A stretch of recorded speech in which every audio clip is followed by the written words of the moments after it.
mentor of mine once warned me not to get so busy in life that I just kind of rush through everything and not think. I have this tendency to just kind of wake up in the morning, get going on my task, kind of rush from one thing to the next without really stopping to think about what I'm doing, you know, whether I actually should be doing what I'm doing or whether I want to be doing what I'm doing. I just kind of do it, you know, you just get into the day. And man, it's like every once in a while I need to just kind of get away from my own little world and just pull away and escape and think for a moment. I mean, stop and think about life right now. Stop and think about the fact that right now, you and I are standing on a giant ball that's spinning at 1,000 miles an hour. Am I the only one that thinks this is weird? I mean, the fact that we're flying around this ball of fire that's like 1,000,000 times our size. We're flying around this thing at 67,000 miles an hour, and we just go, yeah, it's just another day. This isn't another day. There's nothing normal about it. This place is amazing. It's gorgeous. Don't miss it.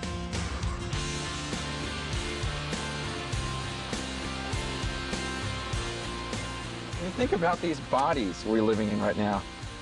I mean, the way we're created to feel.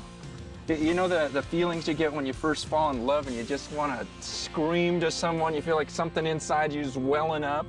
Or the feelings you get in relationship, like for me it's with my daughters, and I tell you, when I hug them, you know, it's like I've got all this emotion inside where I just want to squeeze them to death and scream out how much I love them.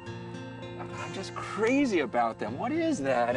And even things like laughter, okay? Like most people never even think about laughter, but to me it's like, you know, when you laugh, whether you're a person that just, you know, just laughs your head off, or you're one of those people that just kind of goes, you know, and you try to hold it in. I mean, what is that? I mean, stop it. To me, that points to God. That makes me think, you know what? That is amazing that God would create something like laughter. You know, the Bible says there's no way you can experience all this, feel all this, and see all this, and then go, I think it just was all an accident. I think it just came from nowhere. There's no way. The Bible says that you have no excuse for not believing in God, because you can see God in everything. And I know when I talk about the Bible, people cringe because it just seems like every time you hear someone talk about the Bible, you get this feeling like they're trying to take something from you, you know. And some will flat out say, yeah, I want your money, but it's like, you gotta understand that the whole message of the Bible is not about this God in heaven who wants to take from you. It's about this God who wants to give to you. I mean, the fact that the Creator, the one who made all this, actually loves us and wants to give to us. And if you miss out on that, you're gonna miss the whole point of your life.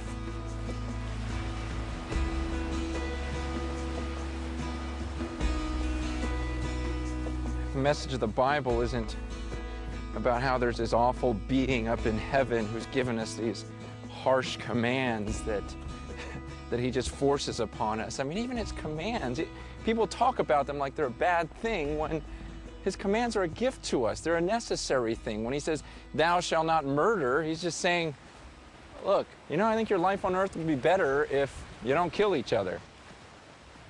When he says don't steal, don't rip each other off, he's saying, you know, this would be such a better place to live if you guys didn't rip each other off, you didn't lie to each other, you just kind of were honest with each other. And he says, you know, if you could love each other as much as you love yourself, this place would be amazing. But we look at these commands like they're an awful thing, when in reality we know in our hearts that these are good laws. They're necessary. That's why we get annoyed, we get angry when someone violates these laws, because it's a violation of us. It's hurting us, it's hurting someone else. We get angry. We even want to see justice. You know, there are times when you just want, you almost want to see the wrath of God poured out on someone for violating these laws, because it's destructive. And God's saying, you know what, these laws are for you. I think where it gets tough is when we start looking at ourselves and we start thinking, okay, what about me? Like when I think about myself, I know I've broken these commands. I've broken a lot of the commands.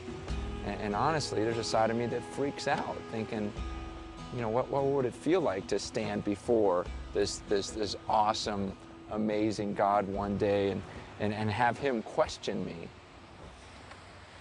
I used to not think about it a whole lot because I used to feel like I was a pretty good person. I feel like, you know, compared to a lot of other people, I'm good.